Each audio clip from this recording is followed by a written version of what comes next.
Welcome to the Steven Cimino Says podcast. Oh my God, I said that wrong. I don't know why, but we're at episode 14. Maybe because Gerry Conway's in the house. Steve? Boom!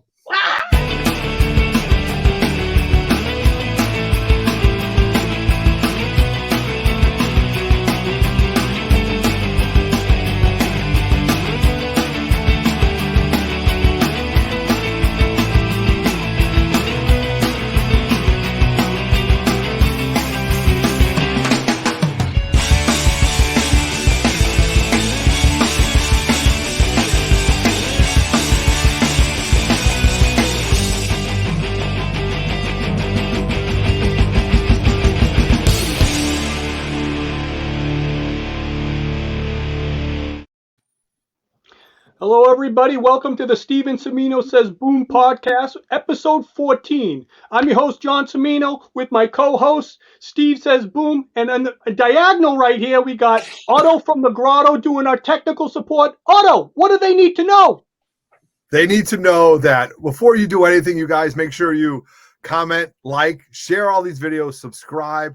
We thank you very much for watching. We've had Marvel Legends on. We've got a legend on with us tonight, and it's just a very exciting show. So as always, guys, comment, share, subscribe, and thank you very much for watching. We appreciate it. All right. In the house, we got the man, Gerry Conway. Hello, Mr. Conway. It's a pleasure, and thank you for being on our show. Last time I was with you, Gerry, I think we were in Phoenix. Is that with Roy I'm not sure, but we were at some convention. Excuse me. Excuse me. All right, Gerry. What we do here is like we love to. We had dinner. Yeah, as I recall. Yeah, it was. And what we like to do on this podcast, Gerry, is like this is more about the passion of the comics and stuff. So you're not going to really hear the questions you usually hear a million times at Comic Cons and all that stuff. But we like to get into the essence. But before we start that, for anybody that doesn't know Gerry, the legend Conway, let's just tell. First off, I got to see, Gerry, you're better at the technology than Roy is, because I have to be there with Roy to make sure everything runs, and you can do it by yourself. So Steve Englehart can do it, you can do it, Marv can do it, Roy cannot do it. It's just I have to be there. You know, I fully expect that sometime in the next 10 years I'll become completely incompetent in technology. There's already areas of it that I go, I really don't care anymore. You know. So before we want to go in, I just want to throw. Let's just get this out of the way. The legend Gerry Conway. Throw up a few of his co-creations that I just want people who are not really familiar. This man has a ton of co-creation. We're just going to do some of his most popular. Number one, what do we got, Otto? Throw it up there. How about this one right here? Let me see. Give me 1 minute, guys. All right. Okay, obviously, right there, co-creator of the Assassin. The Punisher. Why do we call him the Assassin? We'll find out maybe. And then we also got to show him a few others. All right, there we go. Oh, look at that. The man, Killer Croc. Jason Todd. Ms. Marvel. And a little co-create by Gerry, one of my great friends. I'm so close with her now. Your ex-wife, Carla, had a little hand in that too. Yeah, Carla? Sure. Oh, we love Carla. Okay, keep going. Power Girl, look at that with Ken. She's got the power. Right in the center, she's got the power. And of course, we got Firestorm. First saw him in Super Friends. That's right. Right. I agree with you on that. Look at that. Look at this guy. What is this guy? Oh my gosh. Did you ever think he would blow up like this? And then what do we got? He was barely around in that one story I did. Yeah. And then we got obviously one of the most greatest crossovers and treasuries ever. Writing Superman versus Spider-Man and all the hysterics that went behind that with all the people behind the scenes. That was fun, and maybe not so fun for you, Gerry.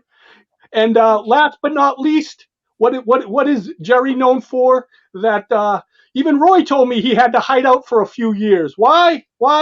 Let's show him why. The Death of Gwen Stacy. That are two of the greatest comics ever. But yeah, well, we know what that is, Gerry. So Gerry, first off, I want to know, because we talk about our passion. You used to go to the Marvel offices, right? Like you went one time when because you started really young. You were like a savant there, 19 years old. You started, right? I think it was even Oh younger. no, I actually I started at I started going up at 14, and I sold my first story while I was just before I turned 16. So, uh, 14 to 15, I visited the Marvel. Actually, I visited Marvel's offices once, and the DC offices quite a bit. You know, to break in. I used to go to the DC used to have a weekly tour that they would do on Thursdays during the summer, and I started going every week after my dad took me and a friend on our first tour. I just started coming back because I became aware that that was a way you could sort of meet editors and try to talk to people about creating comics.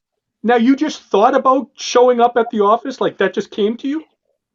Well, actually, what happened was I was on that first tour, and I met these two guys, three guys actually, who were coming every week. Len Wein and Marv Wolfman, and a guy named Mark Hennerfeld, who was a friend of theirs. They would show up every week and then split off from the tour group and go hassle the different editors. Really? When I heard about that, I thought, this sounds like a plan. You know, it's like my parents didn't pay that much attention to where I was during the day during the summer, so I would just hop on the bus and the train, and go into Manhattan, go on the 2 o'clock tour, and talk to different editors and try to sell story ideas, or eventually story ideas. Initially, I wanted to be an artist, but wasn't very good. And then that led to, an ongoing relationship with Dick Giordano eventually when he became editor there in early 1967, I guess it was, or 1968. And yeah, I just kept pushing at it. Well, okay, let's go back a little further though. Tell me if you can remember what were like the first time you saw a comic book on the rack, or the first time you saw it, like what was the comic that grabbed you? Wow. Well, I was thinking about this recently. I can't pinpoint the very first comic, but I can talk about like the first 3 comics that had influence on me. One was like Walt Disney's Comics and Stories. I remember Professor Gyro Gearloose was a favorite of mine at the time. And then I remember picking up a Superman comic. I guess it was an Action Comics. And the premise of it was something around the idea of Superman having to take a lie detector test as Clark Kent. And one of the questions was going to be, are you Superman? And he had to come up with a clever way to get out of revealing himself. And that struck me and it stayed with me.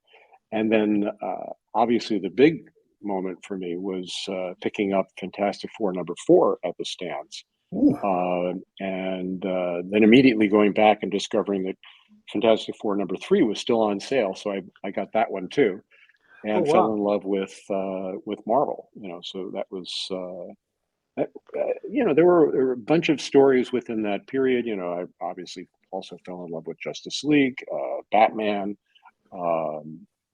various other comics that came and went, during that period. Some gold key books, like Brain Boy, I think was a book that I enjoyed. All of that sort of culminated around the time of the Fantastic Four, showing up. Now could you tell at that time the Fantastic Four was much different from all the other stuff? Or Sure. Oh Yeah, I mean, absolutely. I mean, issue #4 was the issue where Johnny Storm runs out on the team and goes and discovers Submariner in a standing room only hotel. And nothing like that ever happened in a DC book. I mean, the DC books were fun, But as I say, I mean, the biggest issue in a DC book was whether Clark Kent could avoid exposing himself as Superman with a lie detector test. And fun as that was, it didn't hold a candle to the drama and suspense, and interest, of that issue of Fantastic Four. And then picking up issue number 3, that was, that had this wonderful sequence where the Thing goes spelunking inside a giant whale, with a nuclear bomb strapped to his back. I mean, what the hell is this? I have to get this. I have to buy these stories. They were just so wonderful. Yeah. What is so interesting is that everyone we talked to, even Roy, Steve, like when they first, Jim Shooter, when you guys first picked up those issues, like how great minds think alike, you guys could all feel the difference in those Marvel books. It's pretty incredible. All right, Steve, enough of me. Give it to me. Give it to Gerry. Give it to him. Give him the boom. Hi, Gerry. It's a pleasure to speak with you again. Of course, we did spend a lot of time together at the Torpedo signing. Sure. And please forgive the others for forgetting Firelord from that first initial sequence. They will be thrashed accordingly after the show. Can only do so many, Steve. Only can do so many.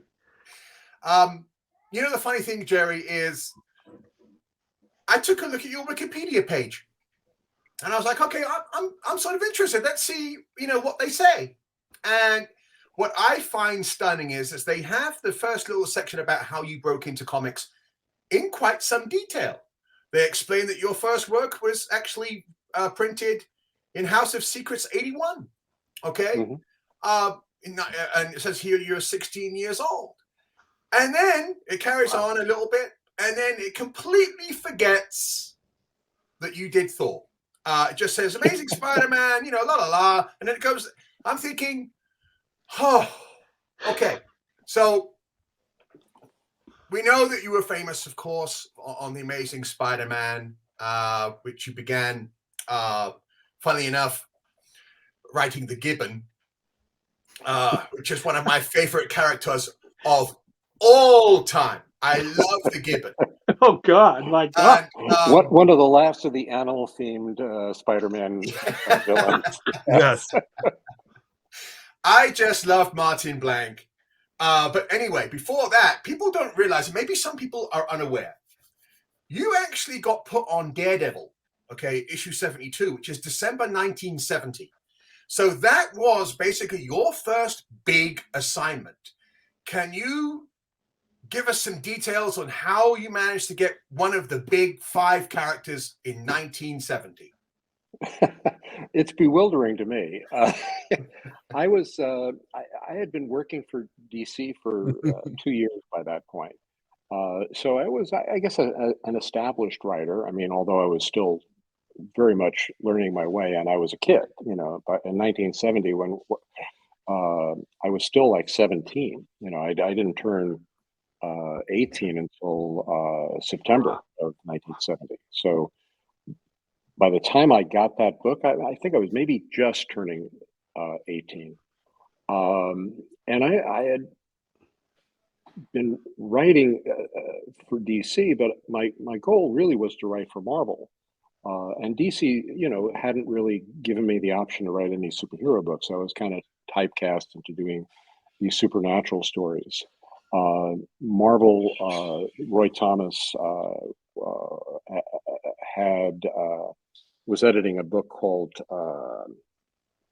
Tales from the Shadows or something like that, and it was kind of in the same format as the DC supernatural book. So I pitched to it to Roy, who I had met at some parties, and he took the story from me, and then eventually asked me if I wanted to do the writing test, the Marvel writing test. That led to getting some minor assignments, like doing some Kazar, some Black Widow, these little 10-page segments in Amazing Stories.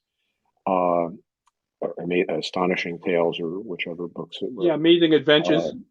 Yeah, and after a bit of doing that, Roy was looking for, because Stan was starting to reduce the number of commitments that he was doing. Roy was looking for a third writer, to be full time for Marvel, and he had been using Gary Friedrich, who was a friend of his, but I don't think that he felt that Gary was, up to the level of writing superhero books, although Gary was very good at doing the war books. So he asked me to pitch, to come on.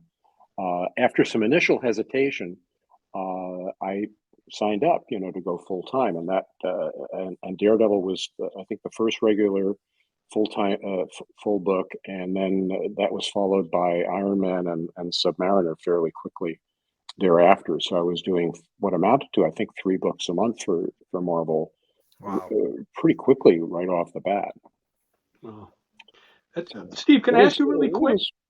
Do you know what, when you had to do that, your Marvel, when you had to do your Marvel tryout, Roy told me there were 4 pages of Fantastic Four #4. Do you remember what those pages were that you had to write? I had to write, it was a Captain America story drawn by Gene Colan. And it was basically 5 pages of Captain America walking along the sidewalk, because Gene unless you gave Gene some very specific directions about how to pace a story, he would take the most ordinary scene and expand it out for like pages. And that was partly, charming. I mean, it gave his work a very interesting flavor, story-wise. But from a writing point of view, there's really not a lot you can do with 5 pages of Cap walking along the sidewalk in New York. So it was basically a lot of thought balloons, brooding about his life as a man out of time. The symbol of America from the 1940s having to deal with the realities of 1969 America. So it was a very strange writing exercise. I think Roy told me later that Stan's reaction was underwhelmed, but he sort of went, if you like it, go ahead, Yeah, cool. Sorry, Steve, go ahead, buddy. So, Gerry, I just want to go back just a little bit further. What was, obviously, so your entry point to Marvel, of course, is Roy, apparently so. What was your interaction with Stan? Was basically Stan beginning to do less editorial, and was Roy doing most of it? What was going on back then? Yeah, Roy was pretty much the editor, the actual editor of the books by the time I was involved. Stan was like more of a supervisor and was disengaging because he was pursuing his contract negotiations with the new owner of Marvel at that point, and he was trying to leverage his position, as a linchpin of the company to get more authority and more power and more money. So Roy was pretty much the guy in charge, and he was the one that I looked to for mentorship. Stan, my interactions with him were always, positive. I found him to be helpful when I needed, his input, but it was rare that would ever come up at that stage because he was, as I say, he was sort of a little bit disengaged, and allowed Roy to be the point person and eventually the full editor in chief, of Marvel. So when you come to writing Daredevil, you're at the house. I don't know whether you're using a typewriter or whatever it was. You're doing your writing. Were you a fan of Daredevil? Did you have to go back and read a load of issues? Did you panic a little bit? How was because this is it. I mean, this is your first big. I mean, you could have dropped the ball terribly. Well, the interesting thing is that I was a fan of Marvel from about 1961 till about 1966, 67, and then at that point, because I was working for or trying to work for DC, and DC was in the process of producing some really interesting new books, I became more of a DC reader and kind of fell off in my reading of the Marvel titles. So when I came on to Daredevil, I read the immediate preceding issues or so, but my fandom for Daredevil basically extended through Stan's run on the book, and specifically the first year or so that Colin was on the title. I had liked the book, kind of, when it was being passed from artist to artist in the first 10 or so issues. And I liked it a little bit more when John Romita drew it, but I became a fan of the book. I mean, a serious fan of the book when Gene became the regular artist, and particularly the issues that Jack Abel inked over him, and then Frank Giacoia. So that was my reference point. It was not actually the issues that Roy had written since he had taken the book over. I had actually not really followed those very much. So when I came onto the book, I was basically trying to, clumsily, because I was still very new at writing superhero titles. I was trying to go back to what I recalled of the Stan Gene era. That was my touchstone, my touchstone for the title. So obviously, of course, we're not privy to the sales records, but obviously sales were good enough for you not only to continue on Daredevil, but then your next big title is they give you Thor, which is a completely different genre. So you're going from a street-based, a character doesn't really have that much power. He's basically an acrobat. And then was it Roy again that said, "Hey, what about Thor?" Well, I had been writing two other superhero books, Iron Man and Namor, and Namor had that kind of grandiose, flowery speech. But this was, again, it was sort of like things rolling downhill. Stan gave up the book. Roy didn't want to write it. I was the next in line. So it wasn't, I think, that people had, that anybody had a particularly great sense that I would be the absolute best person to write that book. It was more that I was the person who got it by default. Now with Thor, again, my touchstones were the Lee Kirby era, not the John Romita era. The John Buscema era. So my instinct was to go back again to the kind of stories that I had been very fond of reading, as a say a 13-year-old. That's pretty much my goal, throughout the early 70s when I was working for Marvel, was to write stories that I would have appreciated, reading at 13. I wasn't looking to write a sophisticated, adult version of these characters. I wanted to write the archetypical character that I had loved, as a kid. So for whatever reason, I fell fairly easily into the language and style of that mid 60s Thor. Gerry, let me tell you something really quick. That what you said is perfect, because Roy told me that him and Stan always had to change. Like, people couldn't get the they, the though, the nay right. And you were the only one that got it right. Like, Roy told me, he goes, Stan and Roy couldn't take it. But you, how you say you fell into it. He said, Gerry got it right. Like, they didn't have to change anything. So that's awesome that you say that, because you did get it from an editorial stance. You did get it. I have no idea why, I was able to do it. I'm sometimes I look back at this stuff and I'm astounded that this kid had the sophistication, to write anything that sounded intelligent, because I was literally a kid. And what's even more amazing is your first issue of Thor is issue 193. It's a 25-cent giant, finishing off a massive story featuring Durok the Demolisher. It's got so much going on, and and I can tell you this, and I will pin myself to a cross on this. I could not tell the difference between the Stan and you when I read the issue. Oh, wow. It was seamless. Yeah. And as a youngster, when I first read it, I didn't know about credits and stuff. I just read the stories. Sure. I just thought it was the same guy writing. Years later, I went back and went, oh, there was a change here. That is a testament right there. Yeah. Not only Thank are you you. jumping on Thor, it's the crescendo of a massive story. It's a huge double-sized story. You're featuring the Silver Surfer, okay, which most people didn't get to play with.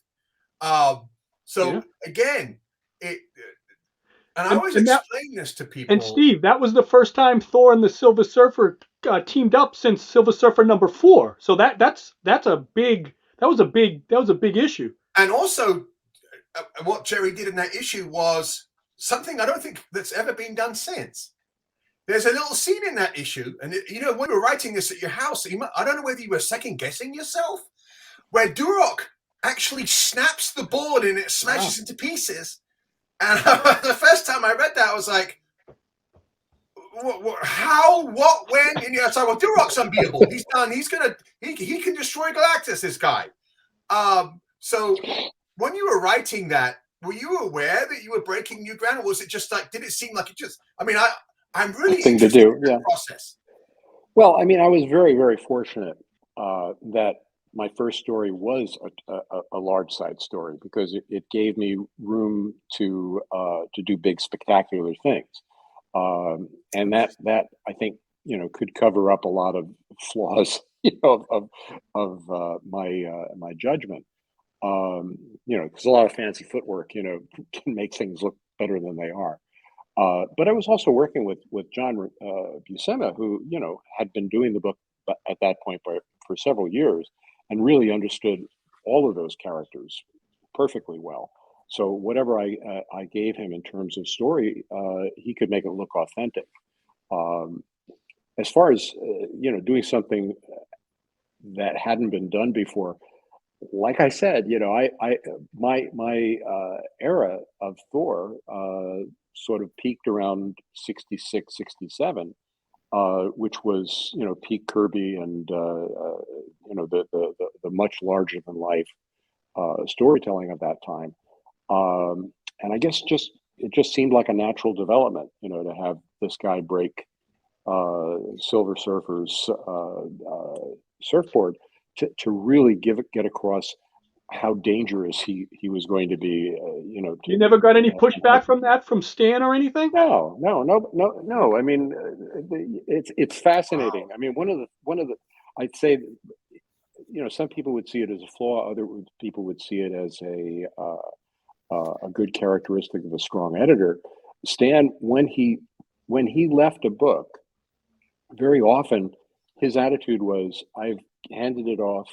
I am not." I trust the people I handed it off to. I'm not going to second guess them. Sometimes he would, sometimes he'd be in a mood, but for the most part, his attitude seemed to be, it's your book now, it's your character to write, do the best job you can within the parameters that I've set. And, I won't quibble with the details. Sometimes he did, but not always. It wasn't his attitude. I think that I take that trait myself. When I edit, I try to put people onto things that I think are going to do a good job, and then I don't want to be bothered. It's like, I'd like you to, do your best work, and don't make me have to come in there. So. Wow, cool. Keep going, Steve. So, obviously, we're getting close to the era where you're going to begin Amazing Spider-Man. But again, I always like to educate people because they don't understand the sheer breadth. You wrote Tomb of Dracula, issue 1 and 2. So you basically got that ball rolling. Okay. And you also wrote the Marvel Spotlight Werewolves. Yeah. So that's two huge monster franchises that you basically got going. And of course, other people don't realize that later on, I think you also wrote Deadly Hands of Kung Fu #1. Okay? Yeah. And also Planet of the Apes #1. I mean, well, as I say, there was this interesting hierarchy. There was a hierarchy of writers, and I don't take a particular amount of credit for this because I was chosen to fill out, what was at the time a bullpen of 3 writers: Stan, Roy, and me. And Roy initiated almost all of the characters that you're talking about were initiated by Roy. Roy came up with the idea for Tomb of Dracula. He came up with the plot or the premise, for Werewolf by Night and Man Thing. All of these characters that I've been a participant in were characters that Roy, initiated, and handing them off to me was simply, handing them off to the next guy in line. And it was my privilege to do that, but in many cases, sometimes these were projects that I was not really all that interested in carrying on, or it was purely a case of me getting the ball rolling until we could find somebody to actually, continue the series. I was fast, that was one of my primary gifts at that age. I was rapacious, and I didn't have a life. I was a teenager, a young adult. This was basically my college years, in a sense. And I didn't have a real romantic life, to distract me, and I didn't have kids, and I didn't have responsibilities. So pretty much I wrote as much as I could write, which amounted to like 5-6 titles a month in some months. But I couldn't keep that up, on a regular basis. So cycling through, some of the titles was kind of what I did. So finally, we're going to get up to the point where you take over Amazing Spider-Man. Now, of course, Spider-Man, I think, was the last title that Stan let go. It was his baby. It was, I'm not privy to the sales records. I think it might have been Marvel's best-selling title at the time. Yeah. So there was obviously some added pressure here. You're going to be playing with Stan's baby, and you probably knew there was going to be a lot more scrutiny on this book. So when you got back to the house and you're sitting there in front of your typewriter and you're thinking, I'm writing Amazing Spider-Man, and of course, you may have, obviously you read from issue 1 up, and you probably, loved the Steve Ditko and Stan era. And there you are as this young man, you're at the house and you're going to have to send this work in, and it's going to be scrutinized. The pressure must have been astounding. Well, it was, but again, ignorance is bliss. And the arrogance of youth, is a tremendous advantage. But I had a secret weapon, not so secret weapon actually, which was that John Romita was going to be basically the lead on the book. When I took the book over, it was made clear to me that John was the senior partner. It was again because Roy didn't want to do the book. Stan wanted to hand it off to Roy, but Roy has always enjoyed writing group books more than solo character books. And he didn't feel a particular affinity for Spider-Man, but I did. I'd written, I think, a couple of Spider-Man stories in Marvel Team Up at that point. So coming onto the book, I was under the wing of John Romita, who, while we would discuss plots, he was the guy who basically broke the story down and, taught me how to plot a Spider-Man story. And then we did a sequence of 3 or 4 issues that were reprints and with some interstitial material to sort of try to give John an opportunity to get ahead.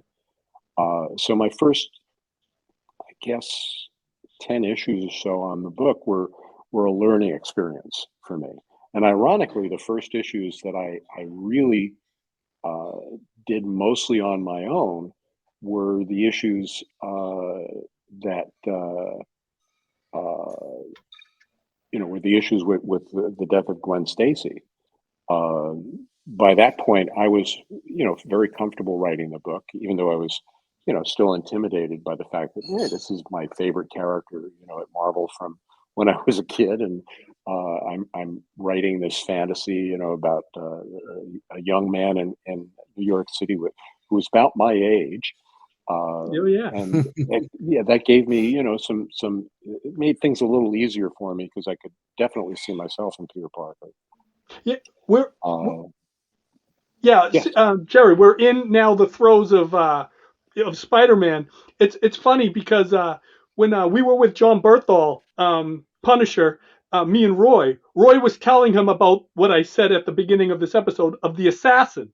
And John was so mystified by that. He couldn't believe, the first name. Why don't you tell that story? And for anybody out there who doesn't know what the hell I'm talking about, what is the assassin and what Sure. does he have to do with the Punisher? Well, the Punisher was originally intended to be basically an introductory character to a character called the Jackal, and the Jackal was a story device demanded by the requirement that I bring back Gwen Stacy. Stan was upset by the reaction that we'd received for the death of Gwen Stacy, and he wanted to make it all go away. And so he was saying, let's bring back Gwen Stacy so that I don't have to, get angry questions from college students at appearances. But I didn't want to just bring her back. I wanted to do a story that kept the validity of her death, its impact on Peter, and so on. So we came up with this idea for a clone story. All of this sort of, creates a series of decisions that you end up making creatively to support it. So the big decision was we're going to do a clone story to bring back Gwen Stacy.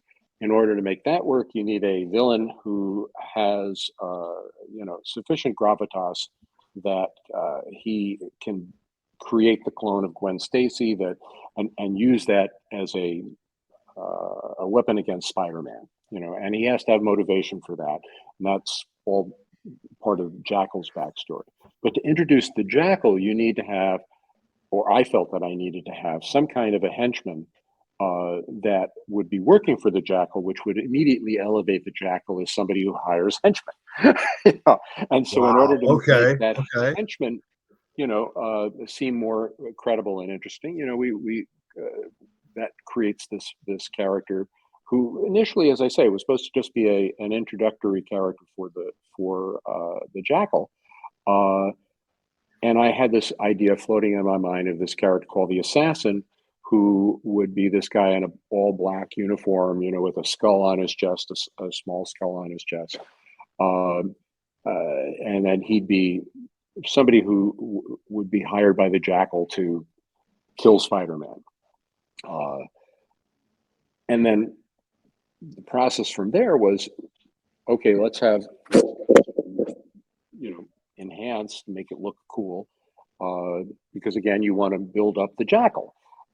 So I gave that to John Romita, who is the art director and obviously also the Spider-Man artist, or the not the Spider-Man artist at that point, but the guy who would be responsible for it, for the look. And then he designed this wonderful costume that the iconic costume for this character. And at that point, you realize, well, the Assassin's kind of a weak name for a guy who looks this good. So we need to do something about that. And the suggestion was made, well, I couldn't come up with another name. So the suggestion was, let's take it to Stan and see what he has to say. And Stan looks at it and he goes, well, what does this character do? And, he punishes criminals, he considers bad guys. And he says, well, call him the Punisher. That was it. Wow.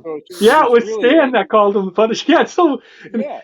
I mean, when you come down to it, it's kind of a typical Stan name in a lot of ways. By that point, he was basically reduced to calling characters what they did. The Prowler, the Shocker, the Baboon. Right.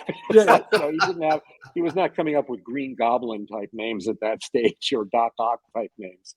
It was very basic. But the Punisher, when you combine that name with that look, And then that character, as he developed in the writing, you've got a miracle. So on Earth 2 and another universe, this character could have been called the assassin that we know right now, right? Well, so interestingly, he is in another universe. When I went to DC following that, I created a character called Codename Assassin. okay. And that character had a first issue special and was brought back decades later by Jeff Johns in some storyline. So there is a DC version of the Punisher running around called Codename Assassin.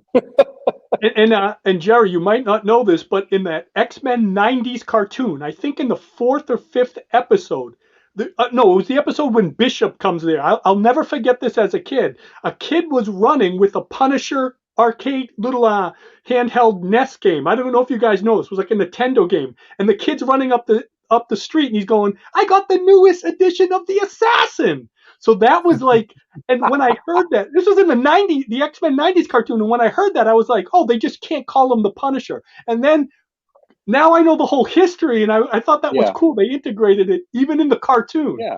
So, well, Otto, part of the history of the character, right? Yeah, so cool. Otto, you got anything with Mr. Conway? No, it's just, I just want you to, well, I do have a question, and thank you very much for answering that. But I want to go back to this. So you're back in the 60s, you could go on tours of the Marvel bullpen in the office. Like, I've never heard of this. This is amazing. Yeah, actually, not the Marvel offices. When I went up to Marvel, they didn't have a tour. First of all, their offices were tiny. I mean, they had like three offices. But what happened was the first time I went, I think I went up there twice.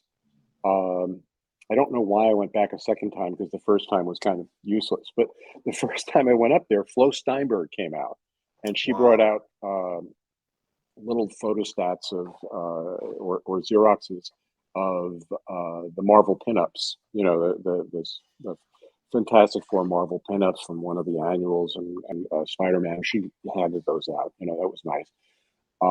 And then the second time I went, and again, I have no idea why I went up the second time, because the first time it did so useless. And I mean, even though I got to meet Flo, which is lovely, she's a lovely person.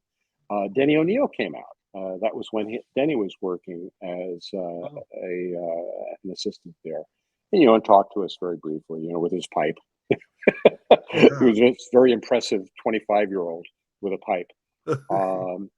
And that was swell, but at DC you did have tours, and they were hosted by this guy named Walter Hurlichek, who was an assistant in the production department, and they would take you through the hall, show you original art, show you take you into the production department. You'd see some of the artists who were there doing some touch-ups on their work. You could talk to the different editors. Julie Schwartz would come out of his office and, talk with you and ask, he I think he was doing like market research, see what kids were interested in. Yeah, for sure. But it was kind of swell. It was a very weird office in a sense for a comic book office, because it was more like the Mad Men, the Mad Men offices of from the TV show. Very corporate. Very very much a bunch of middle-aged guys in suits and shirts, white shirts and ties. Yes.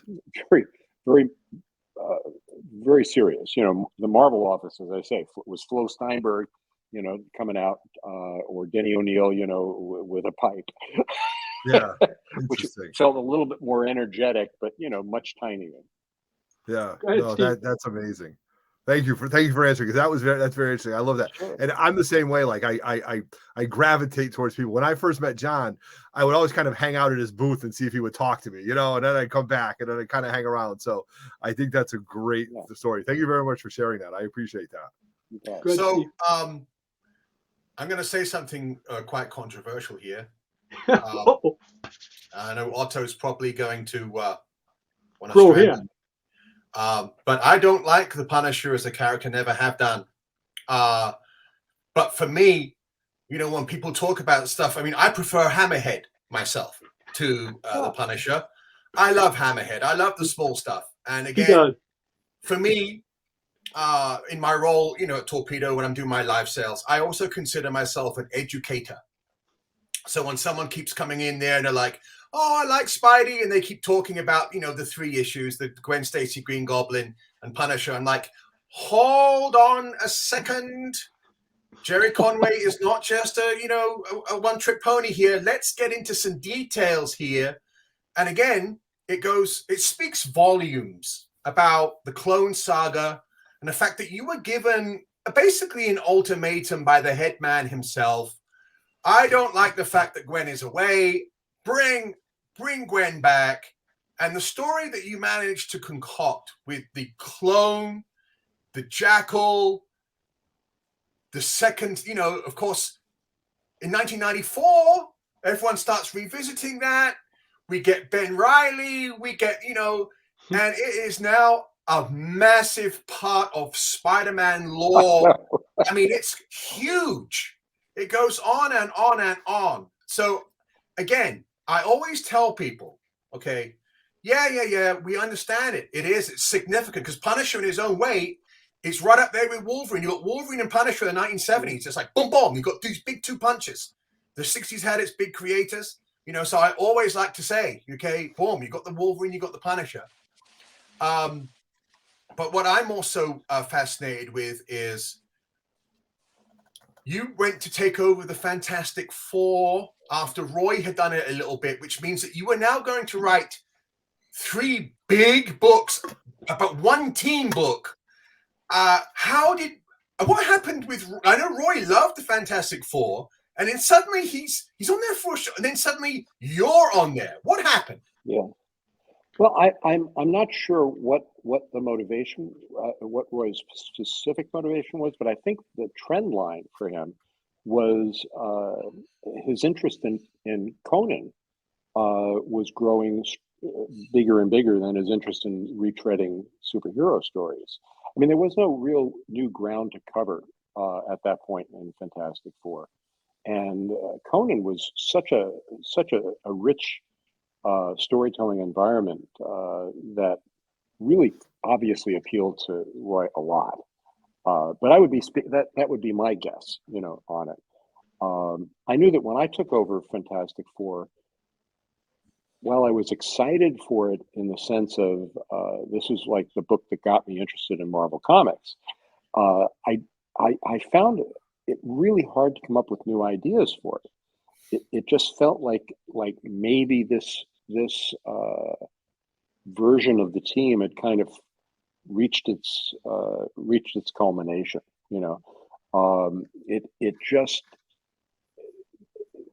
It with both Spider-Man and Thor, I could see new stories, but with Fantastic Four, it just felt like I never felt like I got a grasp on that book, to be honest. Wow. Okay.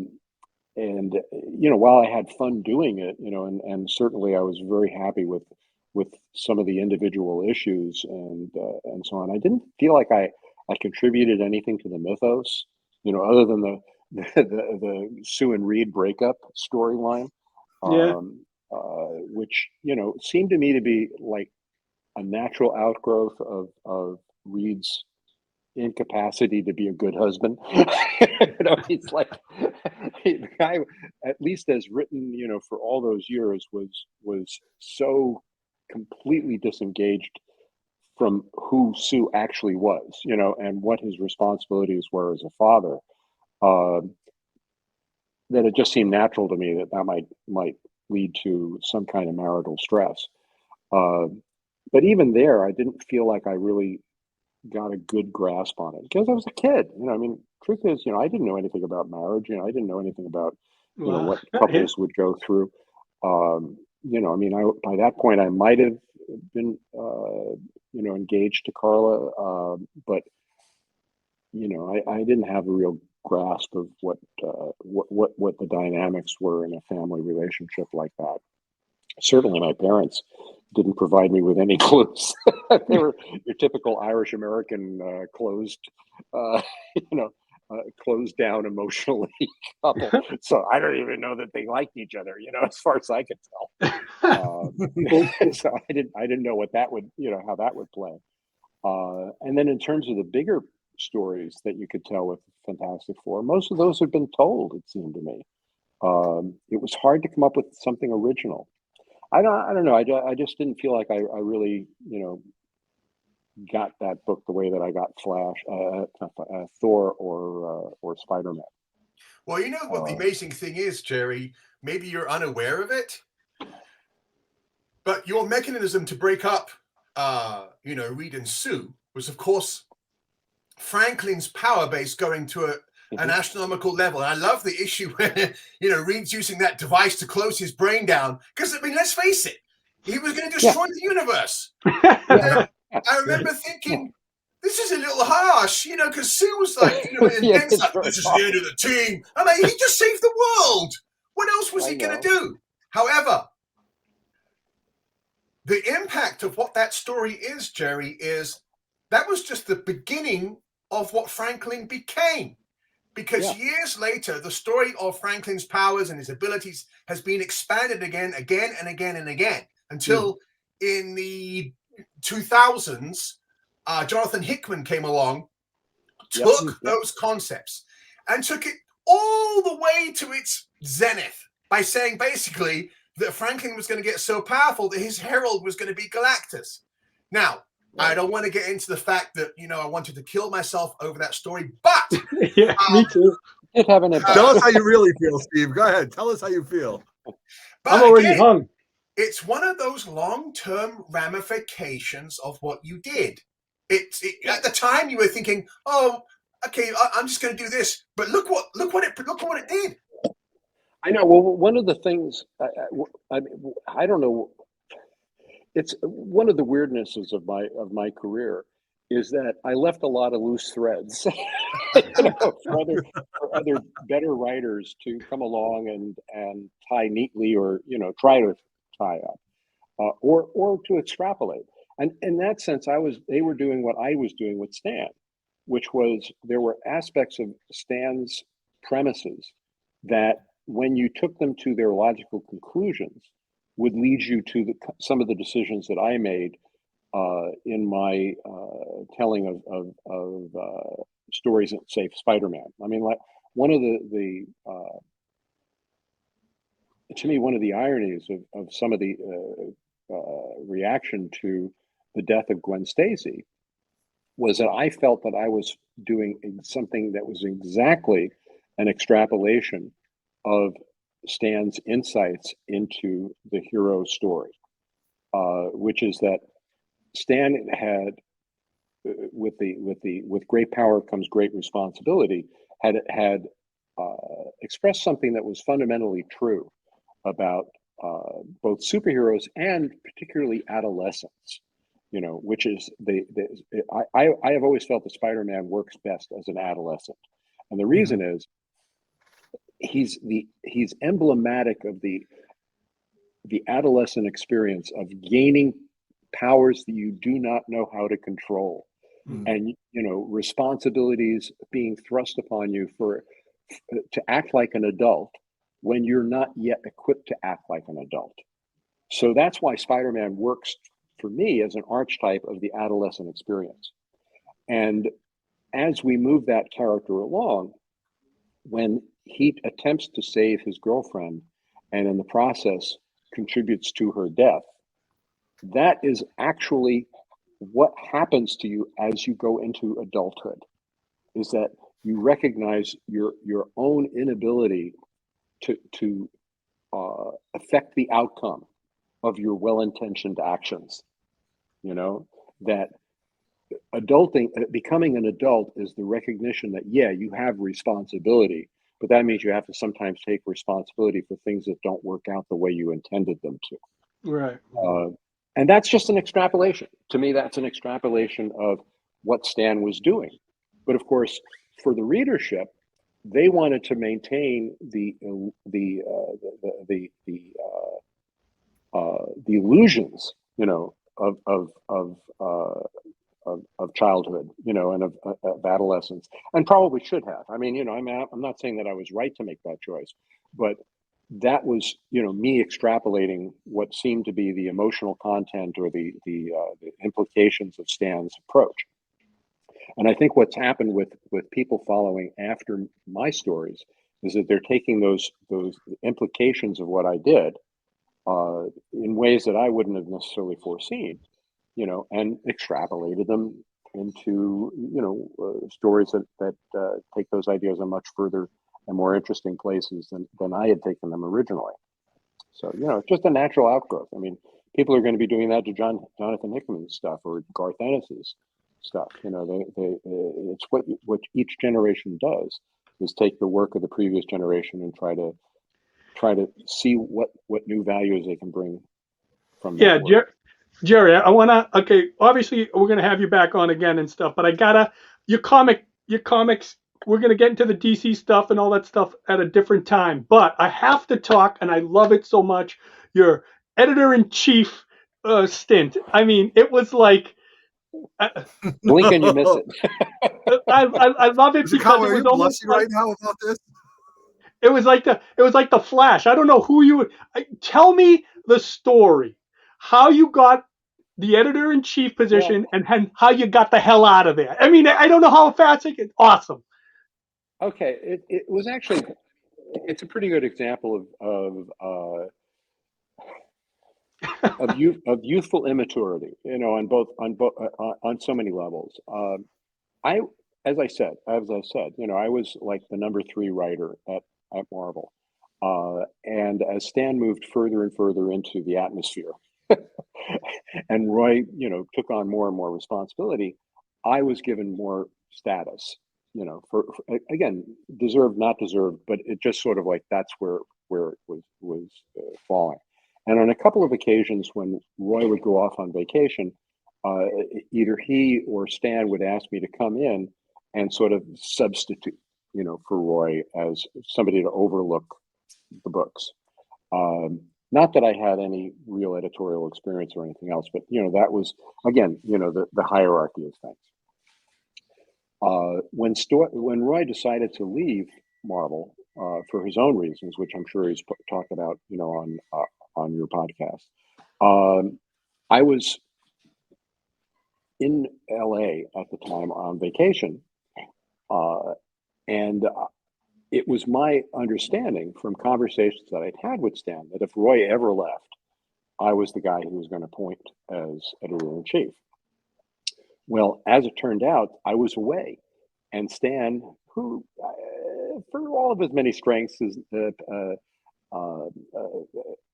consistency and patience are not among them. Looked around in a panic and said, "Oh my God, you know, I have to replace my editor. Who's the next in line?" And there were 2 editors, assistant editors, currently working at DC, Marv and Len. And he just said, "Okay, I'll just promote them up to being editor-in-chief and editor of the black and white books."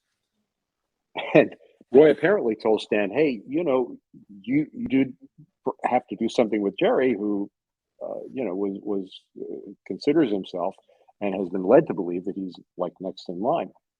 And Stan didn't worry about it. I came back and I was just furious. You know, I felt like I'd been betrayed by Stan, by Marv, by Len, you know, because I was the one who got Len to come over, you know, be an editor, be an assistant editor. And I was in a very immature reaction. I took my marbles and went away. I went over to DC.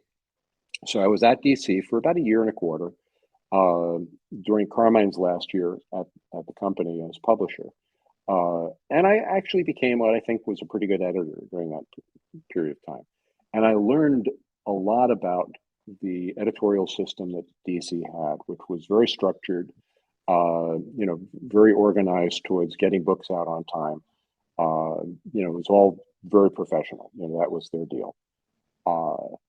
Then when Marv and Len decided that they had had enough of the insanity of being editors at Marvel,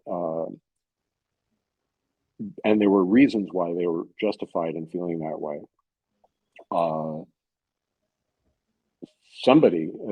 Someone at Marvel, reached out to me. It was either Stan directly or Roy passing on for Stan. And you were at DC at that time, Jerry? I was at DC. Wow. And they asked me, if I would be interested in come back as editor-in-chief. Well, since the reason that I had left was that I wanted to be editor-in-chief, right, without really, again, immaturely, without really thinking it through, I decided, I'm going to go back and get the job, the dream job that I wanted. What I hadn't taken into account at the time was that that dream job didn't actually exist. What I came back to was a company where 3 people had editorial control over their own books. That was Roy, Marv, and Len were editors of their own books, and therefore I didn't have any control over the main titles, that Marvel was publishing, because they were writing and editing all of the main books. And I had also come back to a situation where the people who were now editorial staff felt that I was an interloper, because they had been around for a year and a half, working at the company and trying to assert their own editorial careers.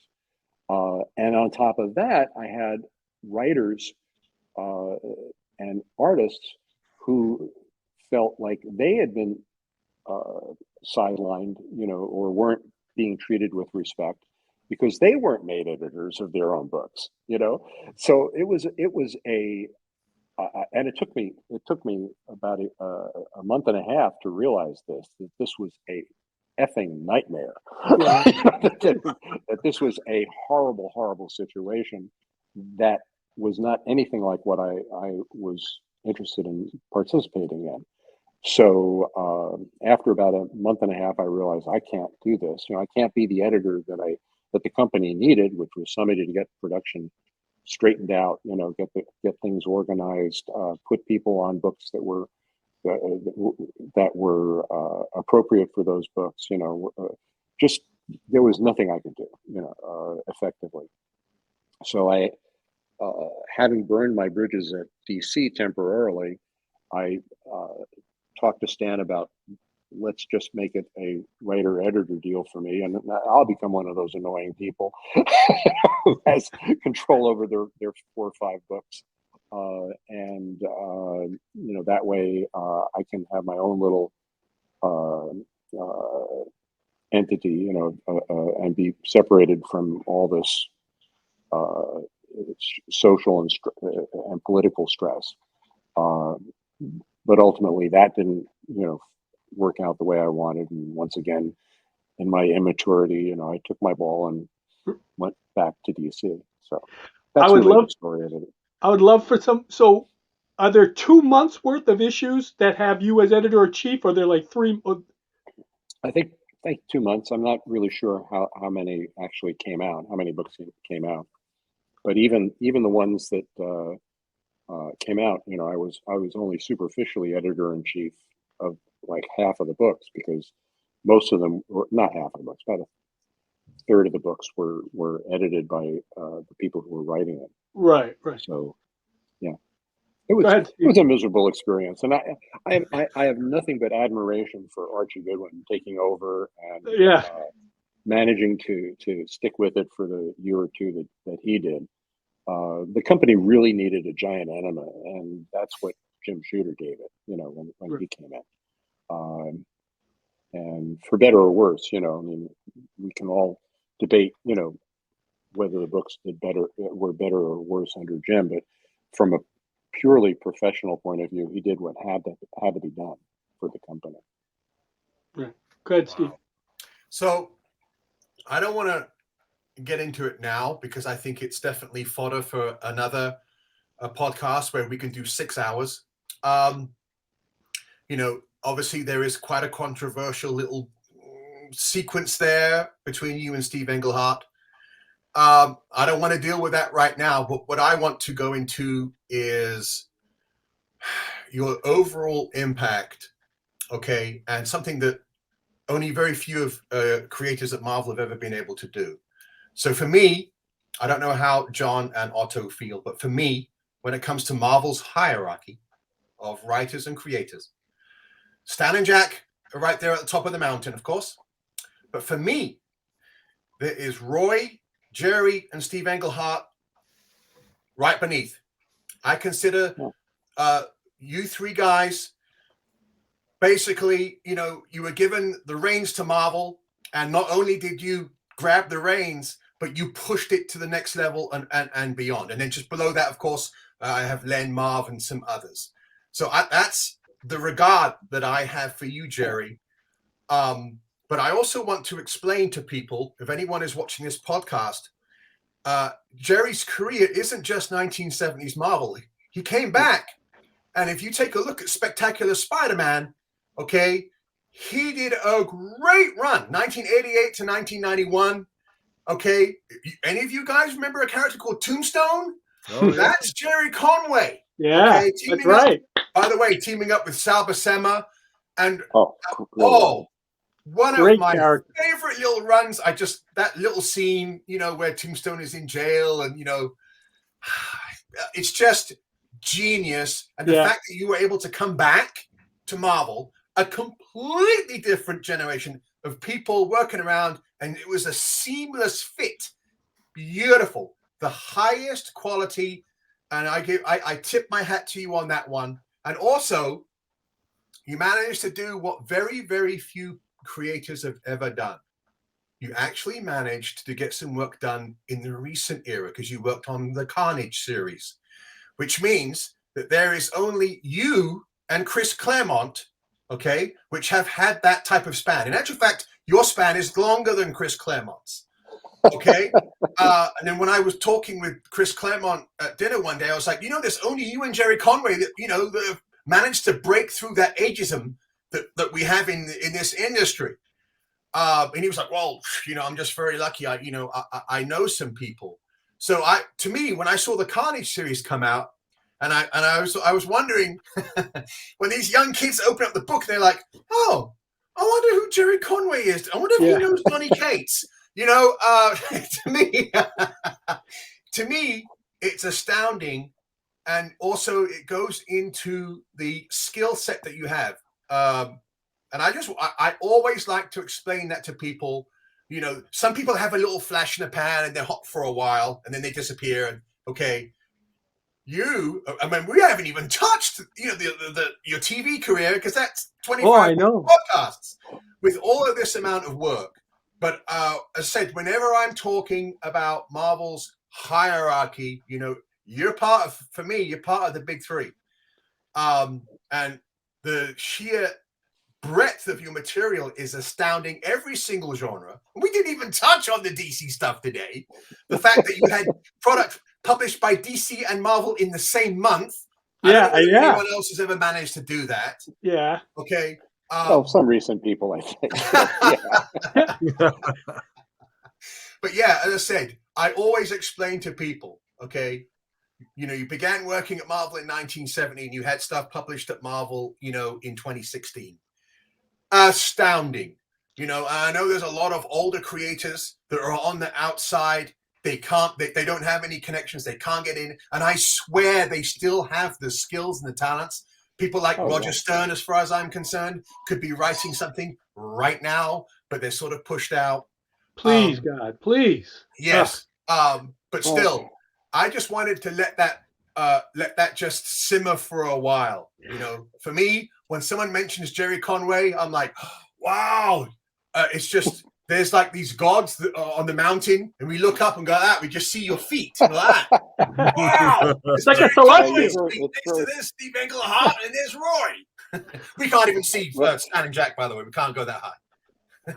And Gerry, just another thing to throw out there about the writers today, because I mean, I'm sorry, it's just all this decompression. No, but I believe the thing is when you see somebody writing Conan or Spider-Man, I hate to say it, but it's all like, I understand they're doing their little thing, and like you know, I'm going to be crazy, I'm going to do this. But it all sounds like rehash of like what you guys did. So when he says Roy Thomas, Len Wein, and you guys, like, especially you guys out of the 70s, oh yeah, obviously there's the Stan and Jack stuff, Stan and Steve stuff. But when you guys started taking the reins, you guys started expanding it more and made it more like popular, but like more.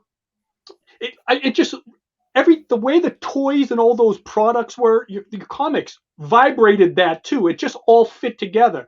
But today it sounds like they're all trying to talk like you guys. So when I read it, it's always like, are you really writing like you, or are you trying to write like someone else? So the impact you Well, guys have had. No, I know, but Gerry, you just got to hear this, because this is what we're passionate, and we give props. As you know, I'll always give props to the legends out there, because like Roy, like you guys are you guys, you guys are humble. Fuck the humble. I'm sorry. We're gonna give you props because it's like you, the stories that you set precedents.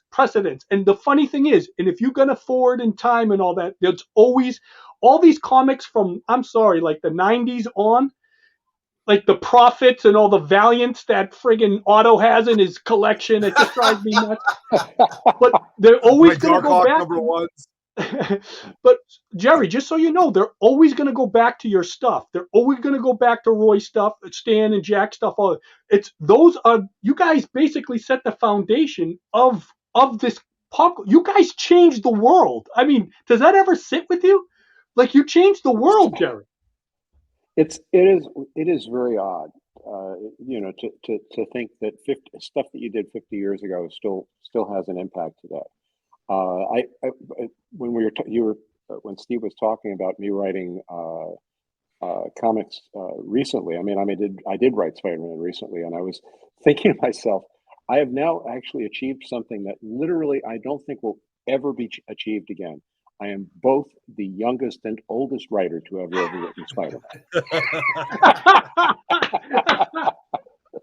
Nobody will. There will never be another younger writer than me.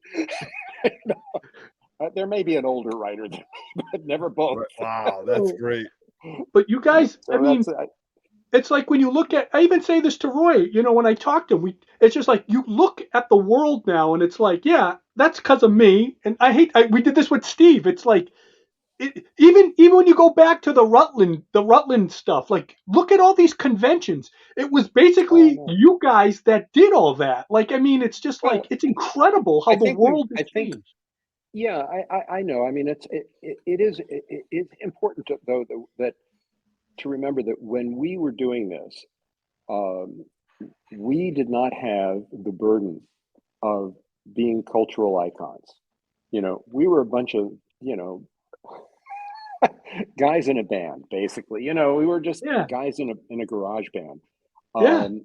The business was, a minor cultural entity at the time, and didn't really break through as a cultural force maybe until the Superman movie, in the mid-70s, late 70s, and really didn't take off until Batman in the late 80s. So, we had the freedom of being ignored.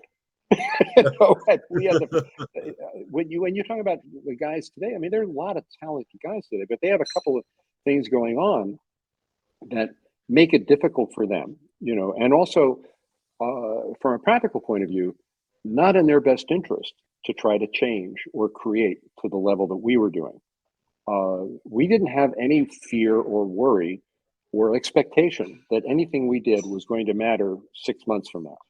Right. So that gives you a tremendous amount of creative leeway, both from the publishing point of view and from your own creative point of view.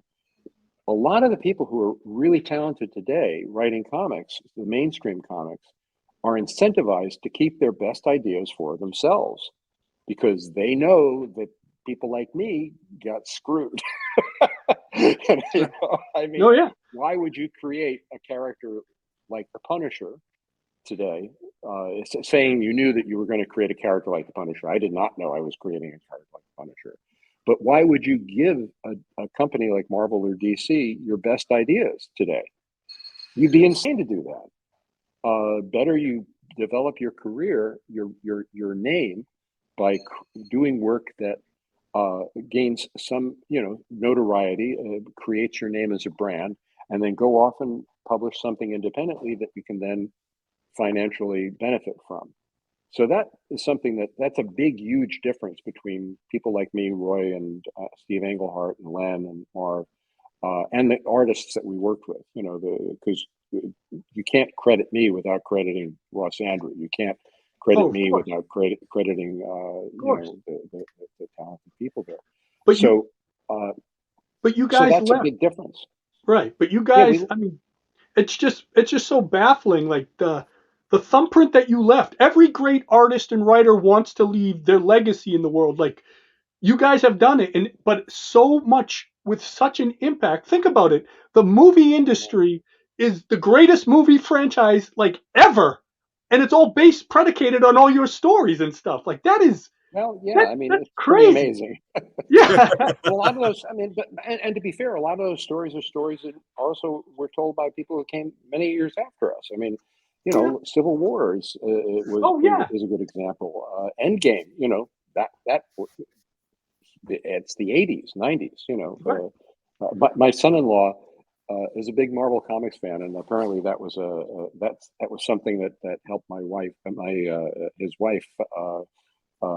My daughter, Landon, and he's just like, all blown away by the Thanos storyline in the Avengers, because that's what he read when he was 13 years old.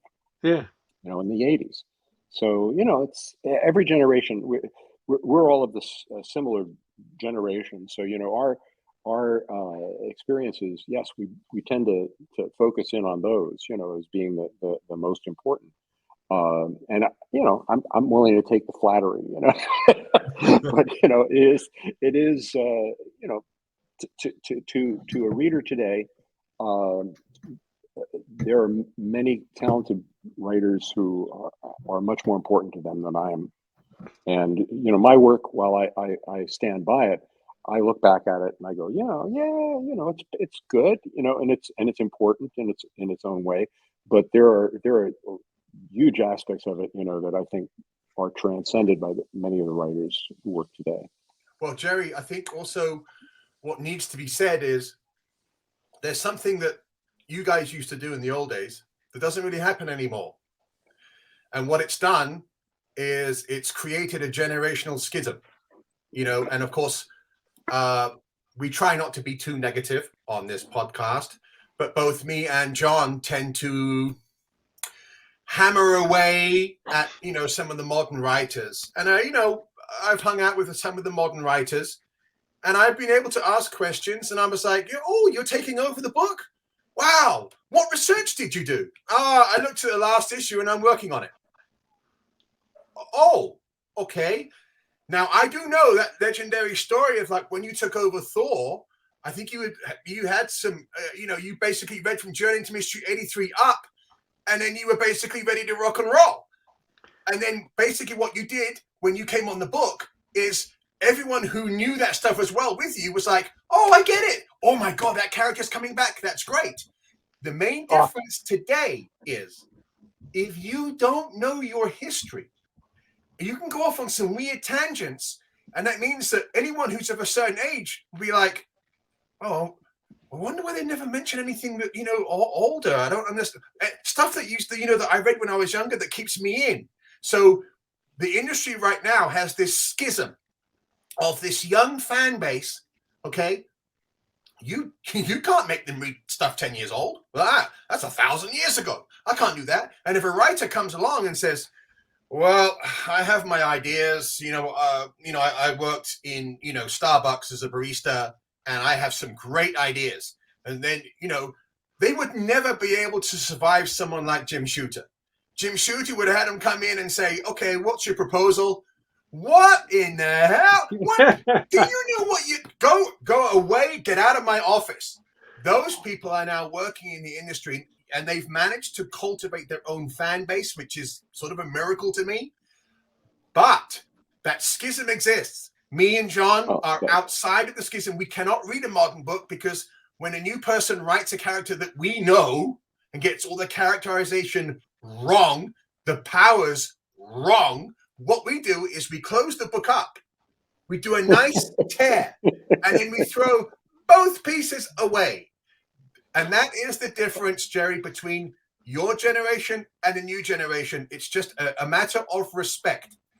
Well, I would also point out that when I took over writing Spider-Man with issue 111, there were only 10 years worth of stories for me to have to remember. And I had read most of them when they came out because I had started reading the book when it came out. So it wasn't hard for me to say, oh, gee, I'd really like to use Molten Man. I remember the last time he appeared, because that was only like, a year and a half before. When I started writing again for Marvel, a few years back, one of the things I told my editor was, look, I do not want to have to write any book where I need to do research because there's just too much stuff, for me to deal with. One of the reasons that I did Carnage, they helped me with Carnage, was that the character I only needed to know a certain amount of stuff about the character, and I did my research. I have to, would be facetious if I said I didn't. But the idea of taking over a book like, say, the modern version of the Avengers, I would not even know where to start. Most of these characters, I don't even know who they are. There's a famous story of Mario Puzo, who before he wrote The Godfather was a writer for Martin Goodman's men's magazines. Whoa! And he wrote short stories for them. Wow. And he was asked. He was like looking for work. I need more work. Because he had a gambling problem, and he needed to make some money. So one of Goodman's editors says, well, why don't you go talk to Stan? Maybe he can give you some comic book work. And Puzo went off, to Stan, and Stan said, oh, sure, if you want to pitch some stories. And he handed him a bunch of comics. And Puzo went off, and Puzo came back the next day and says, I can't do this. There's just too much stuff here. I don't understand it. I don't know how to do it. There's like, and that was in 1966. where there was only like 3 or 4 years worth of story to take in. Oh, so man. I honestly, I do feel for the writers today, who come to this material with 50, 60 years worth of stories that they have to consider. And maybe saying I'm not going to pay attention is the only sane way to approach it. People like us, we do, have years and years and years of integrated with this material. But it is true that the comic book reader, the average comic book reader, not people like us, but the average comic book reader reads comics for maybe 2 or 3 years. And so they come in, they pick up a book, they want to be able to pick it up and, follow the story as it currently is. They don't necessarily want to know where it came from or what happened 10 years earlier. That's an unusual mindset that we have. Yeah. Well, I'll tell you this, Gerry. I haven't picked up a comic since 2003, and I don't want to know what happens after because it's oblivion. I don't want to know. Hey, Otto, any last words for Mr. Conway? No, I don't. Thank you very much for your time, Mr. Conway. This is great. All these stories have been fantastic. And show him your Punisher. I know you want to show him your Punisher. I do. I see it there, I saw it in the. Yes, this is one of the the good product placement. Thank you very much. So we've got 4 legendary signatures on it. I did not do the work for this. This came into my collection. You signed this in 6/15 of 2019, and also last time I was out of my house. Yeah, very true. Before COVID, Stan signed it, you signed it, John Romita signed it, and Roy Thomas signed it. So definitely ecstatic to have this, and glad to have this in my collection because it's one of my favorite books. So I have to do that. And Steve, you get us out of here with any last words for Mr. Conway and Gerry, we're going to get you again, just so you know. I'm going to bother you again, and we're going to get you one again. As I said, Gerry, Shut me up if you haven't figured that out. we only scratched the surface today. I hope and pray that we can get you back many times. Now that we've given basically everyone like a good understanding of your breadth, hopefully the next time we get in, we can get into some of the DC. We can also get into some of the more controversial aspects of what happened when you were editor and, you know, between the writers and stuff like that. It's definitely stuff that has to be set straight for the record. And I think it's important that we know it. But for me, again, it's always an honor to be speaking with you because I hold you in the highest esteem. So I have had a great time today, and I'm hoping that we get to see you many times.